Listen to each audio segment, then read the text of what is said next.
Well, material things are not bad. We live in the material world, we have a material body, and therefore we need material things. But materialism is bad, because then what you do is you make a philosophy out of it. You make it a focus. You make it an obsession. You invest all your hopes within that thing. Therefore, material things are not bad, but materialism, that is bad.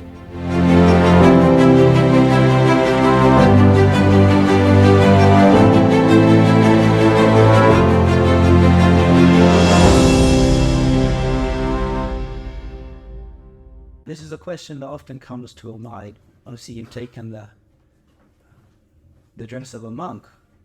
And sometimes we wonder, do you have to be a monk to become spiritually advanced? Question from a monk to a monk. Firstly, thank you everyone. It's a real honor to be with you this evening, and I hope we'll have a beautiful discussion. We thought rather than just a monologue where I'm speaking, this gives us an opportunity to really churn maybe a more human side to the spiritual dimension. So yeah, please do think of your questions as we also converse. And yeah, do you have to become a monk to be spiritual? Often when I do talks or I do seminars, I'd ask people, what's the first word that comes to your mind? Or what's the first image that comes to your mind when you hear the word monk? Anyone want to say? If I say monk, what image or what thought or what thing comes up in your mind in a word? Devotion.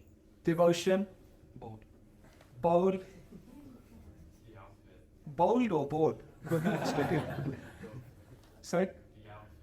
The outfit, the dress, again? Mountains, solitude. Anything else? Abstinence. Abstinence, chastity. Anything else? Shout it in. Yeah, people usually, these are some of the words. People often talk about serenity, detachment, focus, purity. And what I say to people aren't these qualities that to some extent all of us are looking for. All of us look for serenity. All of us look for some level of detachment. All of us look for some level of focus. We all want to have purity in our lives. So what I share with people is that you don't have to become a monk, but the monk mindset is something that everyone can employ and embed in their life. And if you do, then you'll find that you can live in a much more happier and healthier way. So you don't have to be a monk, but the principles that monks live by are principles that, to be honest, anyone could live by. And if you apply those principles according to your life in whatever way it's panning out, then you'll find that you may have a much more better experience day to day.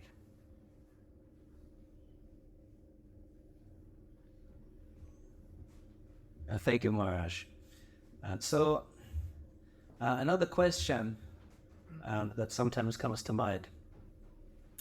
Why is there so much violence in the world? You look on the news, it seems to be getting worse and worse. Stabbings even here.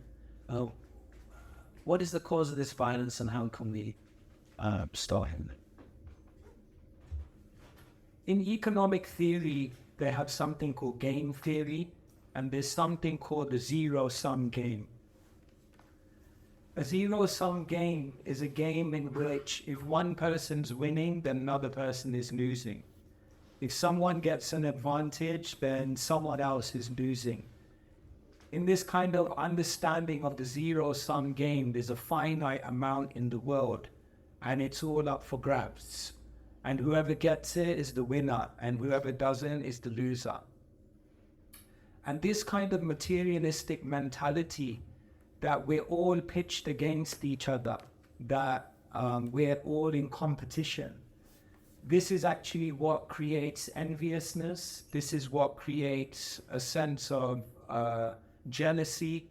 And when that gets deeper and deeper and deeper, then it manifests in violence, it manifests in exploitation, it manifests in trying to impinge upon others' things. Gandhi, he said, the world has enough for every man's need, but not for every man's greed. So in spirituality, we understand, thank you so much, that it's not a zero-sum game. If I get a cup of water, you can also. That I'm not taking away what I get. What I get, my success, is not taking away from your success. Rather the exact opposite. When I help you to be successful, my success expands. If I help you to solve your problems, then you know what? Your problems get solved in the process. If I try to serve others, then I actually serve myself in becoming the best version that I can be. And therefore, instead of seeing that we're pitched against each other, we're actually a team. And if we work together and see that spiritually we're of the same quality, then there's no need for any sense of enviousness, jealousy, or aggression. But we can all be happy by serving each other. That's something that comes up because living in consumeristic society, competition, the survival of the fittest, these are tenets that we hold very dear, that we should rise to the top through our own efforts and our own achievements. But sometimes that can lead to a bad taste in relationships, as even in the workplace and even in the family. So this competitiveness, is that a good thing or is that a bad thing? In motivation theory, the idea of what motivates people to do things, competition comes high on people's lists because it seems that that is something which kind of really incites an energy within people. But being motivated because of competition although it may give some immediate sense of traction, it ultimately becomes very, very dissatisfying.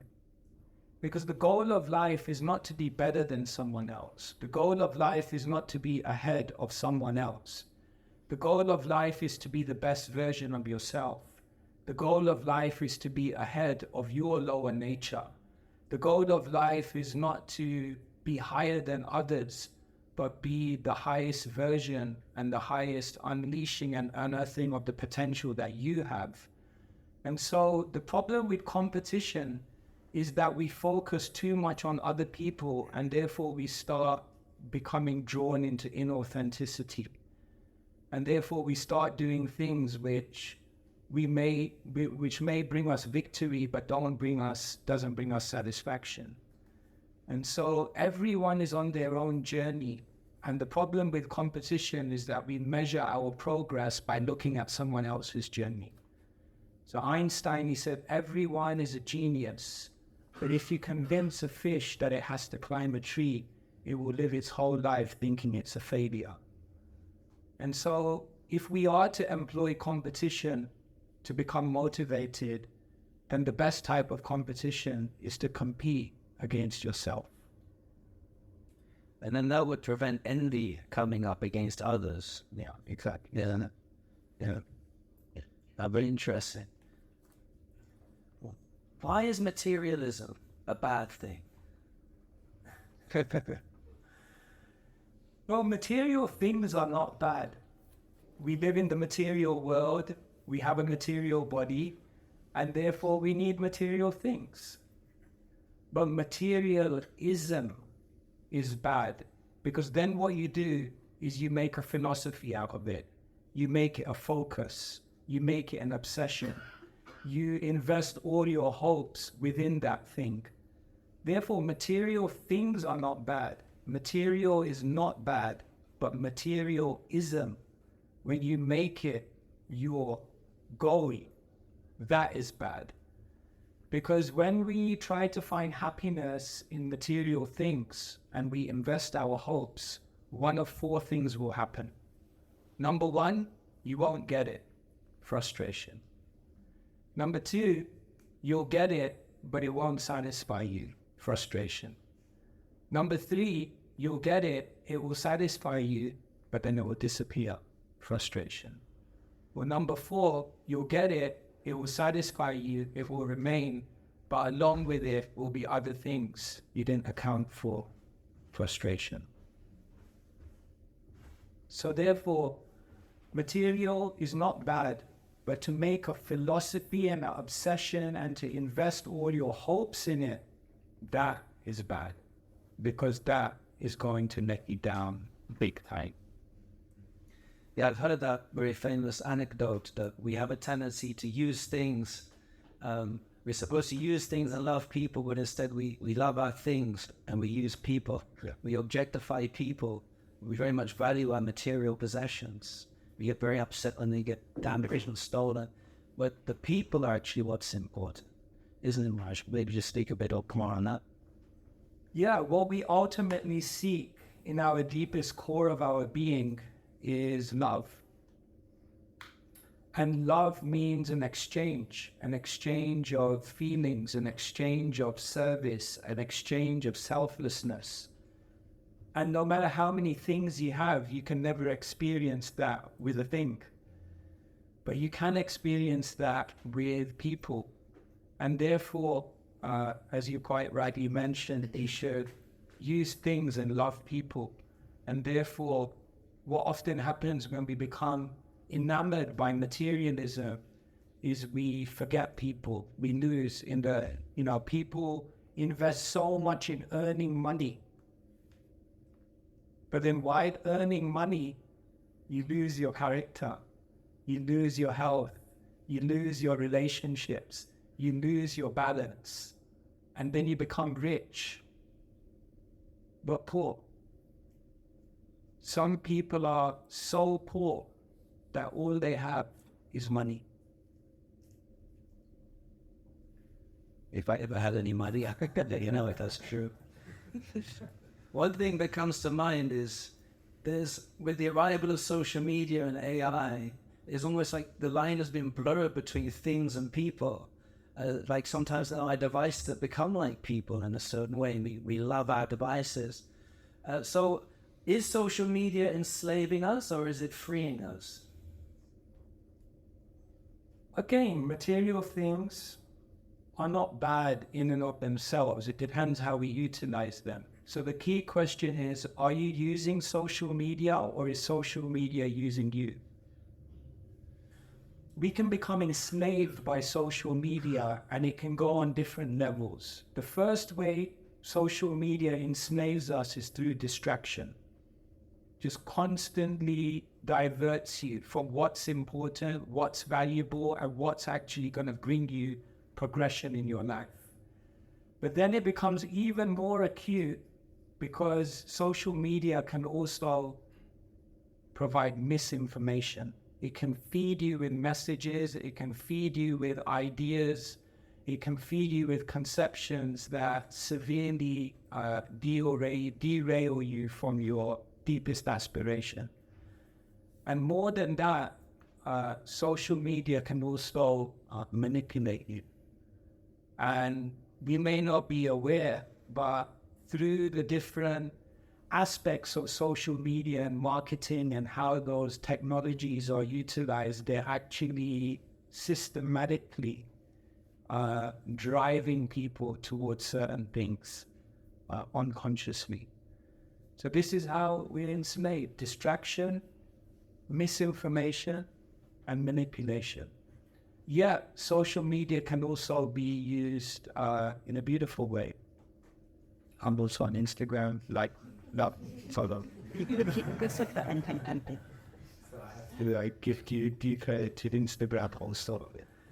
It can be also used in a beautiful way, but we have to create boundaries and we have to know how to utilize it without being used by it.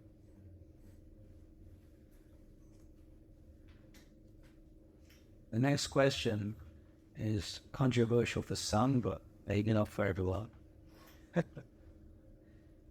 Is global warming real?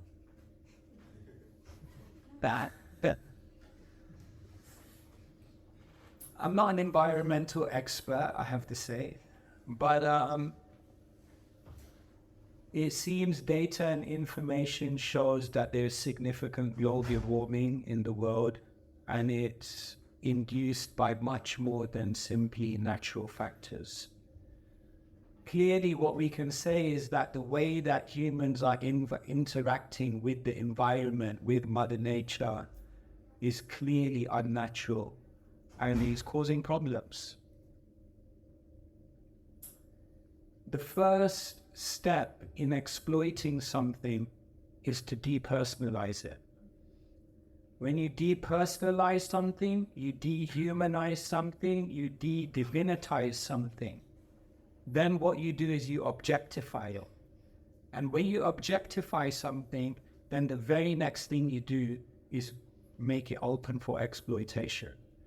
And therefore, in Eastern theology and the teachings of the Bhagavad Gita, the first thing we understand is that nature is divine. That within nature is inherent spirituality. And therefore, matter is not something to be objectified and exploited and enjoyed, but something to be honored, protected, nourished, and utilized appropriately. And so the net result of materialism is that when you see everything is matter, then at the very next step, people will say, then nothing matters. If everything is matter, nothing matters. And that's why without spirituality in the world, you can never really solve any of these problems in a deep way. Because without spirituality, you dehumanize, depersonalize, and de-divinitize. And then you objectify, and then you exploit. And so that's why when we go out in the world and we try to share spiritual principles, sometimes people tell us, why don't you guys do something practical for the world? That's just singing and dancing all the time. Why don't you do something practical for the world? But this is the most practical, because when we remind people that there is a divinity and that divinity is present in everything and everyone around us, then you'll honor, then you'll serve, then you'll protect, then you'll nourish, and then you'll deal with these problems at the very root, instead of simply doing some superficial solution. Makes our just quite insightful. Just going back to that first question, how did you become a monk and not get a job? Sometimes, that's an accusation that was. A job. One of my uncles, he once said to me, why don't you get a job? I told him I do have a job. He said, no, this is not a real job. I said, I do have a job. He said, if you have a job, what's the salary? I told him, I don't know about the salary, but the retirement plan is out of this world. So in one sense, we do have a job. We're out every day. We're engaging with the world. We're trying to share wisdom. We sit in management meetings. We deal with money. We have phones. Just in 11. Simple. And we are very much engaged in the world. So in one sense, we do have a job. Our job is that we're trying to become conscious change makers. Einstein said you can't solve the problems of the world with the same type of thinking that created them in the first place. And so our job is to try and go into the world and support people who are doing amazing things, but support them by giving them spiritual wisdom. And that's really what inspired me to become a monk, because I thought I could do so many other jobs, but so many other people are doing those jobs, and that's wonderful. But if I can support them by coming in and giving spiritual wisdom, then they can be spiritual entrepreneurs, they can be spiritual teachers, they can be spiritual lawyers. I'm sure there's such a thing. They can do what they're doing with spirituality, and that's what inspired me to become a monk, because I felt this is the biggest need in the world, spiritual wisdom. So why not dedicate my life to learning it, living it, and then trying to share it with compassion, with creativity, and with humility. And so you could be with us tonight. I said I can give my little pitch. Yeah, I had that elevator pitch. Yeah. No, thank you. Just going back to the climate change topic briefly. So you mentioned that really the core problem, the root of the problem is this exploitative mentality that we have, and we have a tendency to exploit nature and exploit each other. So this world is also getting hot in other ways also. Going from a Cold War to like a hot war situation. It's looking like it's going to a point where it won't be able to return. Is it the same mentality when things are hotting up? But even in our own lives, sometimes it feels so hot, so intense, the expectations which are upon us. Is all of this like heat, how can we just relax and chill out? And you monks seem so calm and cool. How can that be given to the world? Spiritualists are very much in the world, but they realize there is also reality beyond this world. And therefore, spiritualists know the art of how to act in this world, how to serve in this world, how to navigate the chaos of this world. But they also know the art of how to switch off and enter into another world. That art of how to disconnect is a very, very priceless art. And therefore, spiritual people, they don't become overwhelmed, they don't become overburdened, they don't become overturned by the chaos around them, because they know the art of how to take shelter in a sacred space. And so if you really want to chill out, if you really want to break from it all, if you really want to disconnect from all of the chaos around you, so that eventually you can come back in and actually be a positive change maker, then you need to know the art of how to find shelter in sacred space. And so that's what we're doing here at Studio 108. This is a place where you can come and disconnect from it all. Bathe your heart, your mind in spiritual sound, hear wisdom that nourishes your soul, and find a sacred space that allows you to remember, ultimately, it's all an illusion. It's real, but it's an illusion because it's just temporary. And that doesn't mean I don't try and help, and it doesn't mean I don't try and be a positive agent of change, but it means that I don't become bewildered by it because I know that there's a reality beyond all of this. Do you think people take themselves too seriously? Yes. In the sense that we take our temporary situations too seriously. Once there was a king, and he asked his subjects, I want you to give me a gift that makes me happy when I'm sad, and sad when I'm happy. Once I asked this to an audience and someone shot up his hand and said, marriage. Did you say it, not me? So one subject came to the king and he said, I got the answer. So he gave the king a box, and the king said, wipe your box. He said, how's this going to make me happy when I'm sad and sad when I'm happy? He said, open it. And in the box was a ring. And on that ring, there were 4 words. This too shall pass. When you're happy, don't worry. It's going to leave. So I did have shit. And when you're sad, don't worry. It's going to leave. Krishna says in the Bhagavad Gita that happiness and distress comes like the winter and summer seasons. They're just in rotation, perpetually in flux, coming and going, coming and going. But we take our lives too seriously. We take our problems too seriously. We take our achievements even too seriously. That doesn't mean we can't find happiness, but it means that we don't hedge our happiness on fluctuating situations. And so, yes, we shouldn't take ourselves too seriously, and we shouldn't take our situations too seriously, because this too shall pass. On a completely different topic,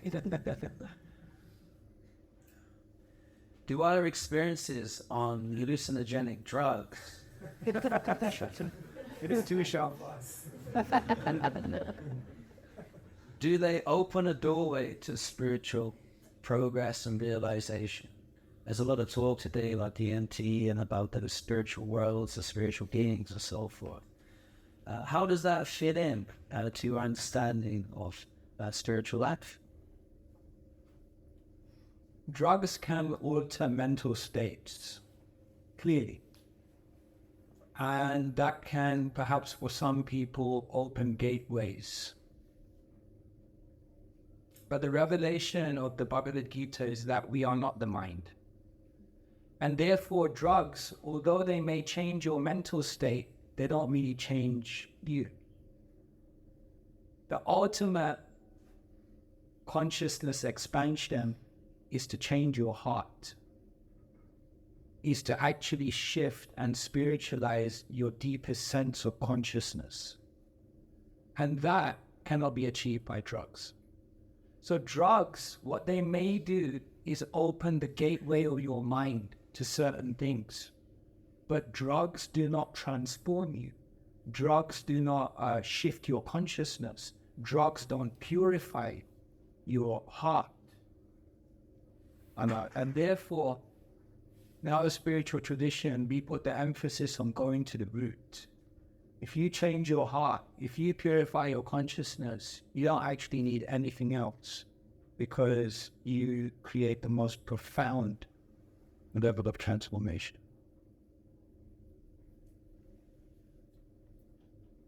Is spiritual life fun, or is it hard? It sounds quite serious. I was saying this morning, studying is hard. Failing is hard. Exercising is hard. Illness is hard. Being married is hard. I've heard. Being alone is hard. Being disciplined is hard. Feeling regret is hard.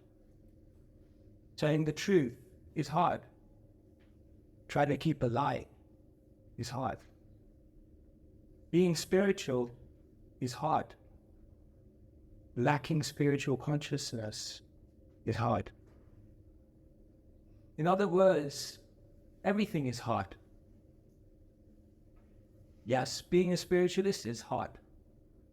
But if you don't do that and you lack that spiritual vision, then you lack the very thing that can help you to deal with all the complexities of life. And that's even harder.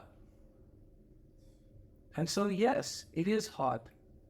But we tell people the pain of discipline is uncomfortable, but the pain of regret is unbearable. And so, why would you not try to pursue something that will ultimately lead you to the most natural and serene type of life? But yes, it requires some discipline. It makes sense, like anything in life. If you want to become an accomplished musician, an accomplished batsman, an accomplished cook, you have to put the work in, right? And somebody's going to have Right.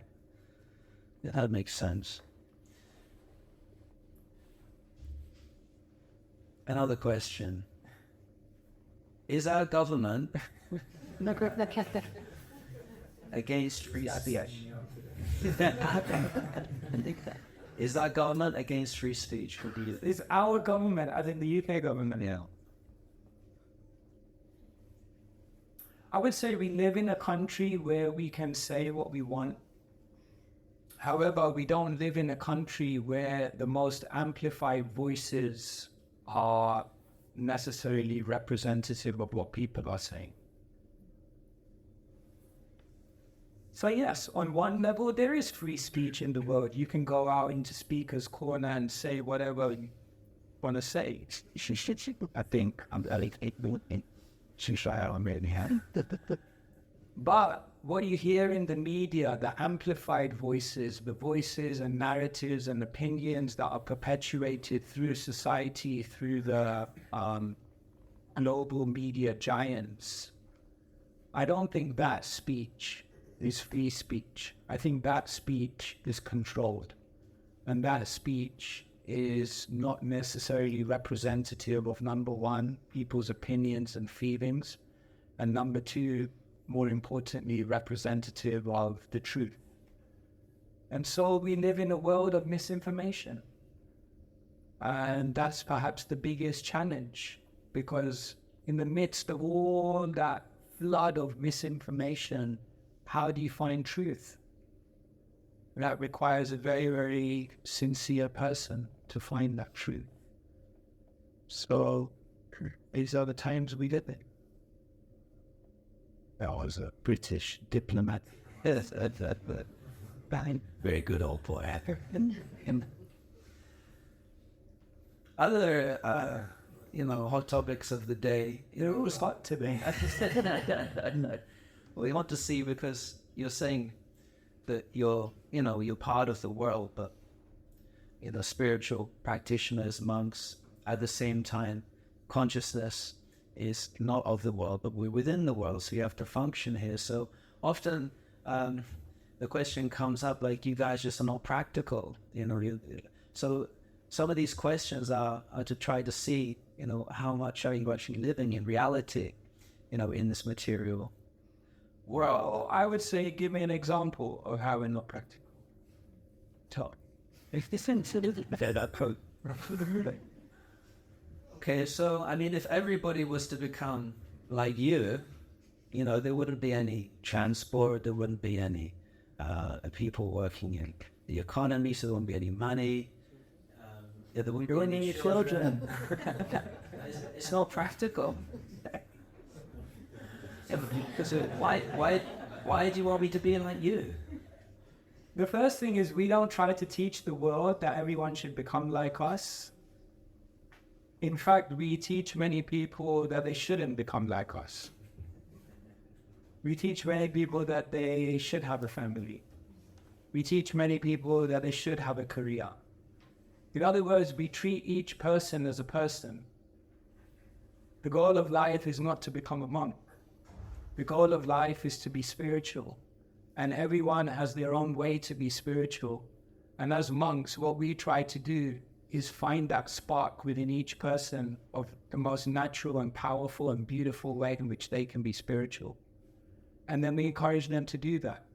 So many of my friends have families, have kids, have jobs, are entrepreneurs, do things in the world, and are probably more spiritual than me. And that's beautiful. And so the first thing is that we're not trying to make everyone monks. We're not trying to tell it, because that's not what everyone's supposed to do. But we do have vacancies.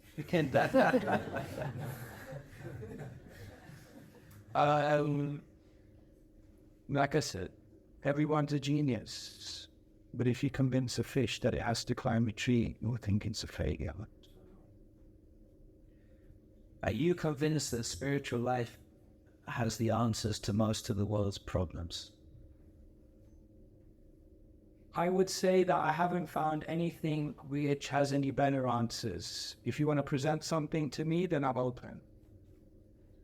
Everything I've seen in the world which tries to solve problems, to me, just seems to deal with it on a very, very superficial level. If you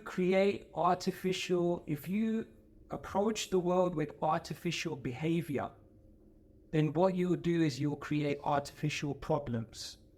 And to solve those artificial problems, you'll create artificial solutions. And what those artificial solutions will do is create more artificial problems, which will create more artificial, and it perpetuates. And that's how people are trying to solve the world problems, by just creating artificial, superficial, shallow solutions. In IIT, Indian Institute of Technology, they found that many of the students were under so much pressure that they were committing suicide. And what they were doing to commit suicide is they were hanging themselves from the fans. So you know what IIT did, right? When the fan. They took away all the fans from the rooms. Great solution. In the most educated, eminent institution, that was the best solution they can come up with. And that's the story of the world we're living in. So they're not tackling the root of the problem. And I guess that goes for all our social problems, whether it's racism or gender inequality. The root of the problem isn't something that can be fixed by a material solution. Would that be correct? Exactly. As I said, you can't solve the problems of the world with the same type of thinking that we integrate. And so, ignorance plus religion equals terrorism. Ignorance plus power equals anarchy. Ignorance plus money equals corruption. The problem is not corruption. The problem is not money. The problem is not religion. The problem is not power. The problem is the accompanying ignorance that then draws people to do silly things, destructive things in the name. And therefore the biggest war is the war on ignorance. So spiritual education is so important in today's age. There's so much misinformation, so much illusion. Spiritual knowledge is very useful, very practical in today's day. So one thing I wanted to always know about you, what does your family think about the path that you've taken? Do they think you're doing something very noble, or do they think you're wasting the time, or is it something in between? I would say there's been an evolution of thought over time. It began with shock. It progressed to anger. It ultimately came to emotion and sadness, and eventually came to acceptance, and I think is coming towards joy slowly. I think when you want to follow your dreams in the world, one of the hardest things is you have to be ready that people around you may not understand you.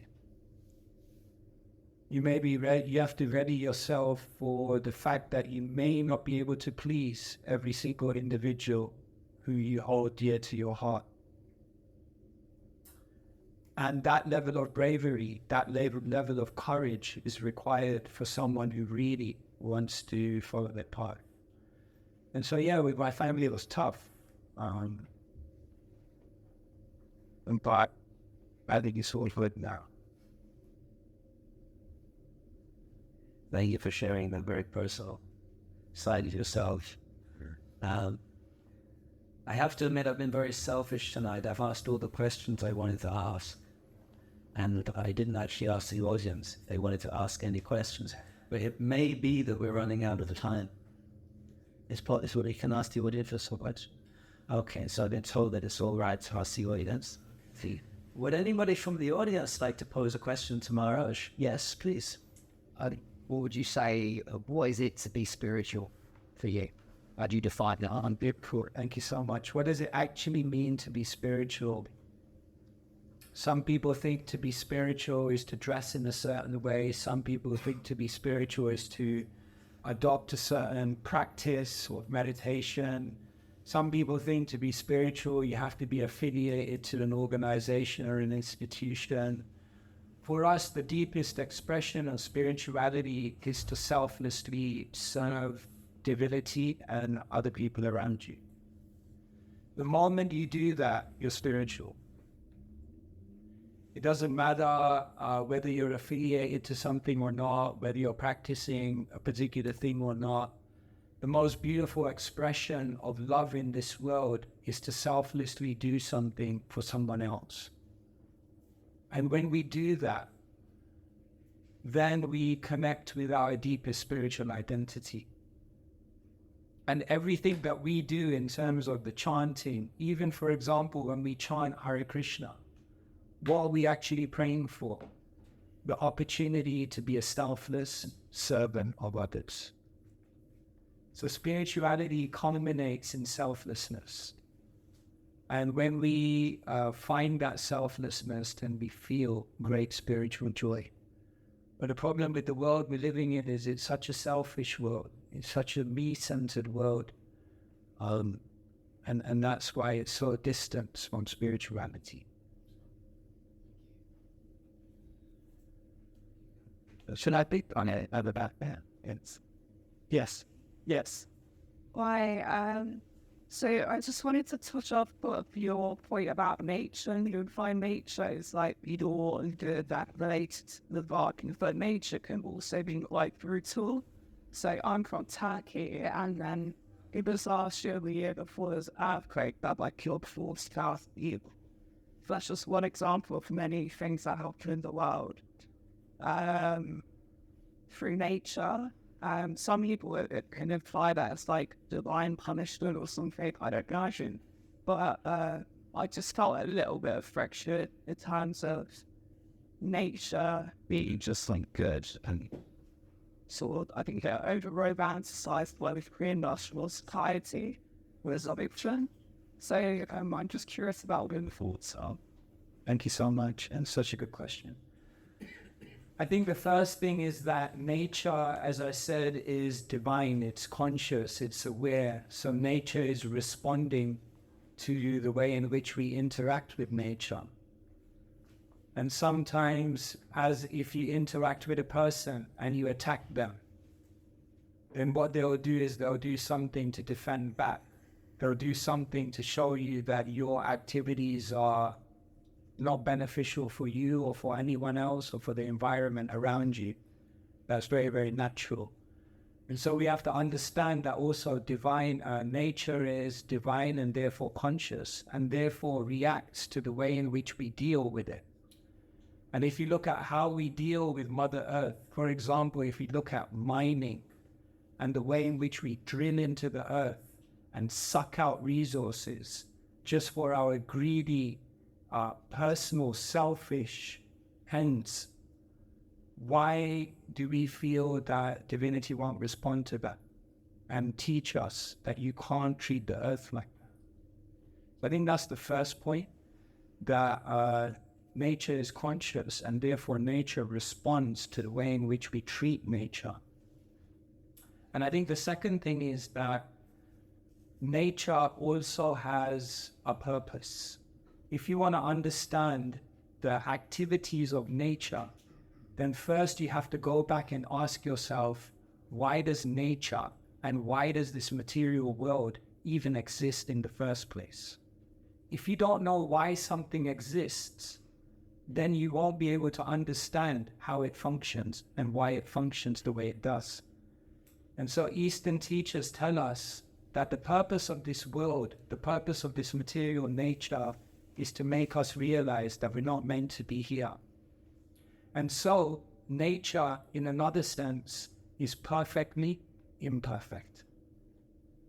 The imperfection, the some seeming upheavals and the seeming difficulties that nature brings us involuntarily is part of its perfection, because it's meant to turn our attention towards the place that we're meant to be. The Christian theologian C.S. Lewis said, if I find in myself a desire which no experience in this world can fulfill, I must conclude I was made for another world. And therefore, nature is also divinely, perfectly imperfect, because it's meant to turn our attention to reality. Thank you.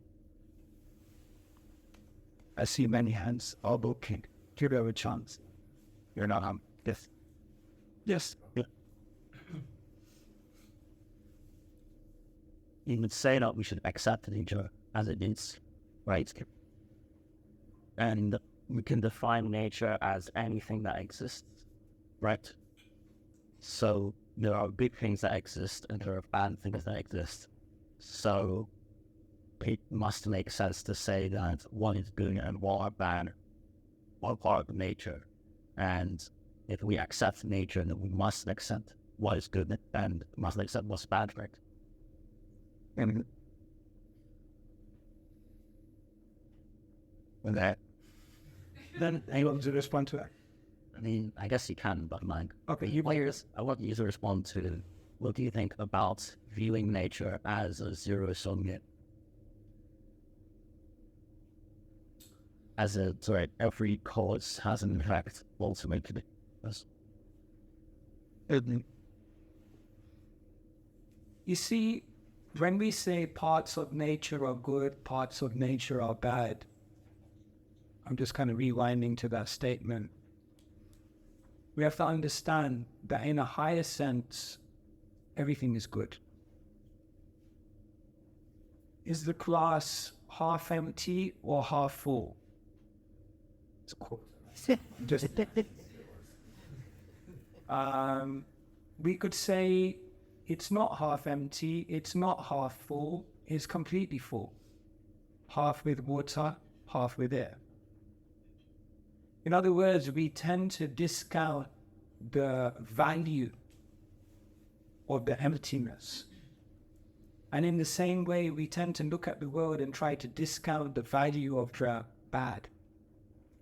But the bad has its purpose. The bad has its role. And so I'm just responding to that statement first, that in one sense, good parts of nature and bad parts of nature, maybe all parts of nature are good in that they bring us evolution and they can bring us elevation. And is it a zero-sum game that some people dominate the good parts of nature and everyone else is left with the bad parts? Is that what you mean? I mean, to say that any kind of action, any 1,000-year long period of tyranny, or any bully, any car accident has a kind of way of working itself out. In the end, you know, what kind of remains after mind all of it and all about it. Yeah. So, I mean, according to the Bhagavad Gita, there's causality in the world. And that's not just according to the Bhagavad Gita, that's also according to Isaac Newton, because every action has an equal and opposite reaction. And so what determines the workings of nature is not just nature, but the individuals in it who are acting within that nature. And that's why I said to the lady at the back that nature is also responding to us. And if we mistreat, then we have to deal with those consequences. So yes, there's a causality of action and reaction. And that causality of action and reaction, called karma, exists over lifetimes. And therefore, whatever we see happening in the world, whatever we see happening in our world, is all a result of that causality. I'm probably not fully addressing because I sense there's a more subtle point you're trying to get to, but I hope something there is. Yeah, no, like this, next to the lens. We're in the same mouth. Okay, cool. Thank you. Yeah. Okay. Thank you. You speak about the selfless service and the selflessness, but I sometimes ponder, like, actually your view, I suppose, on is it really possible to do it selflessly? Because I think the feeling I get from serving, I know it's not selfless.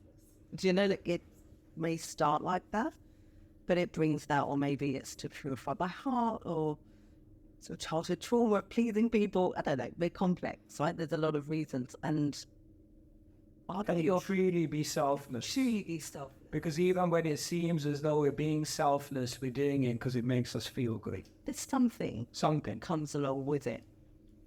I think that's how it begins. In psychology, they say when you want to transform, you go through 4 stages. Unconscious incompetence. You're doing the wrong thing and you don't even know. And then the next stage is conscious incompetence. You're doing the wrong thing, but now at least you know.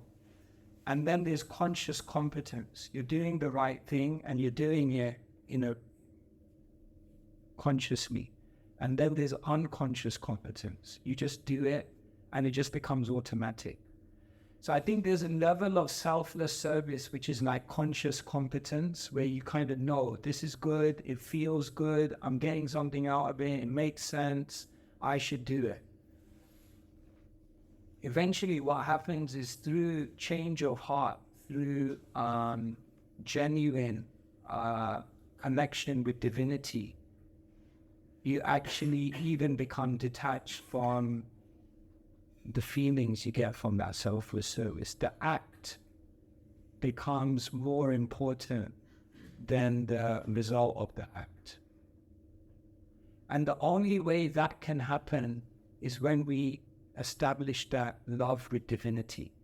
You see, we're here and we have a vertical relationship with divinity. And then we have relationships with everyone around us on the horizontal level.